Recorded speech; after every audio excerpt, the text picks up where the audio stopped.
গাজায় অনাহারে প্রায় ২০০ জনের মৃত্যু, খাবারের খোঁজে ধ্বংসাবশেষেও হুমড়ি খেয়ে পড়ছে মানুষ।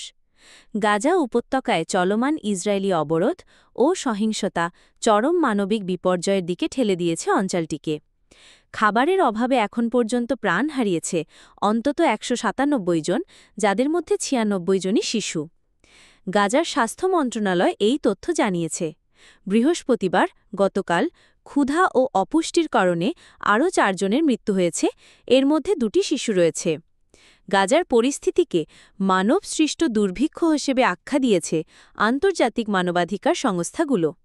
বিশ্ব স্বাস্থ্য সংস্থা WHO-র মহাপরিচালক তেদরস আধানম গেব্রিয়েসুস বলেছেন, শুধু জুলাই মাসেই গাজার ৫ বছরের কম বয়সী প্রায় ১২,০০০ শিশু তীব্র অপুষ্টিতে ভুগেছে।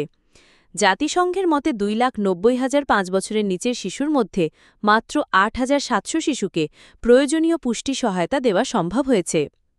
গাজার মানুষ উড়োজাহাজ থেকে ফেলা খাবারের জন্য জীবন বাজি রেখে চেষ্টা করছে। অনেক সময় খাবার ভবনের ভেতর বা ধ্বংসস্তূপে পড়ে যায়। সেগুলো তুলতে গিয়ে অনেকেই আহত হচ্ছে। আল জাজিরার প্রতিবেদক ইব্রাহিম আল খালিলি জানান, এখানে লড়াইটা শুধু খাবারের জন্য নয়, এটা বাঁচার জন্য সংগ্রাম। বাস্তুচ্ছিত ফিলিস্তিনি মুস্তাফা তানানি বলেন, উড়োজাহাজ থেকে খাবার ফেলা হলেও সেগুলোর অনেকটা ভবনের মাঝে আটকে থাকে। এগুলো পেতে গিয়ে অনেক ঝুঁকি নিতে হয়। ত্রাণ সবার হাতে পৌঁছায় না। আমরা আসি, দেখি কিছুই নেই। গাজার নাসের হাসপাতালের তথ্য মতে বৃহস্পতিবার আল মাওয়াসি এলাকার একটি ২ বছরের শিশুসহ ২টি শিশুর মৃত্যু হয়েছে অনাহারে।